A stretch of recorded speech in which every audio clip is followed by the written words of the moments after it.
Now see, a uniform copper wire of length 1 meter and cross sectional area 5 into 10 raised to power minus 7 meter square carries a current 1 ampere.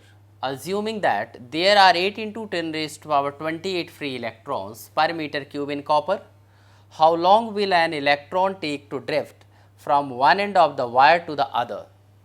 And charge on an electron is 1.6 into 10 raised to power minus 19 coulomb. Suppose you have got conductor like this of length 1 meter. So, suppose electrons are drifting from here to here, so length is L. How much time it will take? So, simply we can write time is equal to length upon average velocity, that is drift velocity.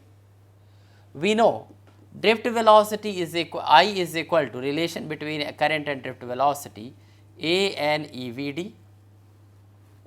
So, we can write T is equal to L upon, in place of V D we can write here I upon A N E, that will be coming up here A N E.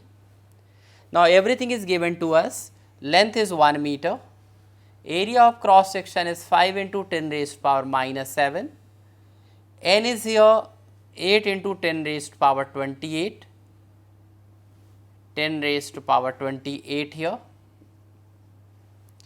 and E is here 1.6 into 10 raised to power minus 19 divided by current is given 1. So, when you solve it, you will be getting T is equal to 6.4 into 10 raised to power 3 seconds. So, this is the time taken by the electrons to drift from one end of the conductor to another.